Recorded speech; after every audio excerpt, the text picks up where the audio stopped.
নমস্কার বন্ধুরা, আবার এসে গেছি সমাধান জ্যোতিষ চ্যানেলের পক্ষ থেকে নতুন একটি বিষয় নিয়ে। আজকের বিষয় হলো কর্কট রাশিতে গোচরের দুদিন পর নক্ষত্র পাল্টাবে শুক্রদেব। 3 রাশির উন্নতি দেখে চোখ কপালে উঠবে সকলের। বিস্তারিত আলোচনা করব। তার আগে বলি, আমার চ্যানেলে নতুন যারা দেখছেন সাবস্ক্রাইব করে ফেলুন এবং পাশে থাকা বেলটি বাজিয়ে দেবেন, কারণ আগামী দিনে এরকম ধরনের নতুন নতুন তথ্য সবার আগে আপনাদের কাছে পৌঁছে যাবে। তাহলে ভিডিওটি প্রথম থেকে শেষ পর্যন্ত দেখতে থাকুন। দৈত্যগুরু শুক্রাচার্যকে সুখ, সমৃদ্ধি, প্রেম, আকর্ষণের কারক গ্রহ হিসাবে চিহ্নিত করা হয়।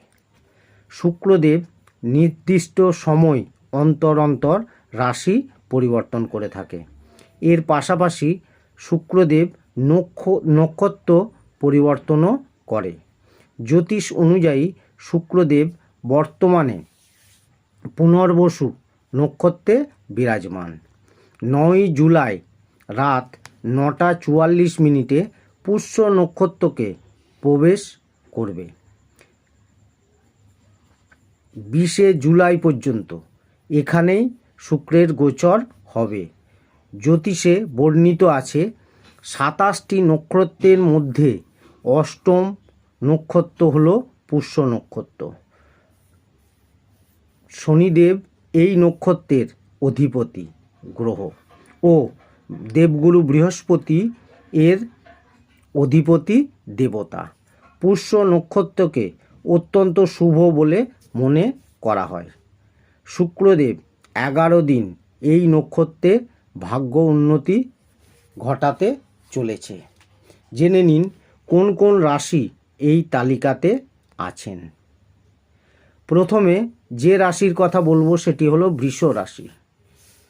শুক্রদেবের পুষ্য নক্ষত্রে প্রবেশের পর বৃষ রাশি জাতকরা ভাগ্যের সঙ্গ পাবেন। আপনার চেষ্টা সফল হবে। কেরিয়ারে উন্নতির জন্য স্থান পরিবর্তন করতে পারেন এই রাশির জাতকরা। এমনকি চাকরিজীবীরা কাজকর্মের কারণে দূরের যাত্রা করতে পারেন, তবে এই যাত্রায় দ্বারা লাভবান হবেন বৃষ রাশির জাতকরা। ব্যবসায়ে লাভেরও যোগ রয়েছে। উচ্চ প্রতিষ্ঠা লাভ করতে পারেন এই সময়। পরিস্থিতি আপনাদের আগের থেকে অনেক মজবুত হবে এই সময়ে। পরিবারের সঙ্গে ভালো সময় কাটাবেন। স্বাস্থ্যের বিষয়ে সতর্ক থাকতে হবে। এবারে বলবো যে রাশির কথা, সেটি হলো কন্যা রাশি। পরিবর্তন অনুকূল পরিস্থিতি তৈরি করবে। দীর্ঘদিন ধরে আটকে থাকা কাজ পুনরায় শুরু হবে। কেরিয়ারে লাভ অর্জন করতে পারবেন। প্রতিটি লক্ষ্য লাভের জন্য পরিশ্রম করে থাকলে এবার তার ফল অবশ্যই পাবেন। বাবা ও গুরুর পূর্ণ সহযোগিতা পাবেন এই রাশির জাতকরা। এর ফলে সমস্ত ক্ষেত্রে সাফল্য লাভ করতে পারবেন এই রাশির জাতকরা। ব্যবসায় প্রচুর মুনাফা করতে পারবেন। শত্রুদের ওপর প্রভাব বিস্তার করবেন। ব্যবসায়ে প্রতিযোগীদের কড়া টক্কর দেবেন কন্যা রাশির জাতকরা। এই সময় আপনাদের স্বাস্থ্যের যত্ন নিতে হবে। এরপরে যে রাশির কথা বলবো সেটি হলো মকর রাশি। এই সময় আপনাদের ভাগ্যে লাভজনক পরিণতি তৈরি হচ্ছে।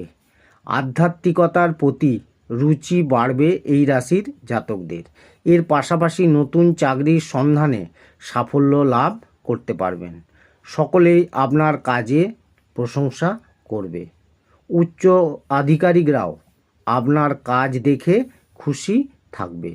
বরিষ্ঠদের সহযোগিতা সব কাজে সফল হবেন এই রাশির জাতকরা। ব্যবসায়ে মুনাফা অর্জন করা সম্ভব হবে। বিদেশি ব্যবসার দ্বারা লাভান্বিত হওয়ার সম্ভাবনা অনেক বাড়বে। আর্থিক পরিস্থিতি আপনাদের এই সময় ভালো থাকবে। ভবিষ্যতের জন্য অর্থ সঞ্চয় করতে সফল হবেন। দাম্পত্য জীবনে মাধুর্য থাকবে। অবিবাহিত জাতকরা বিয়ের প্রস্তাব পেতে পারেন এই সময়।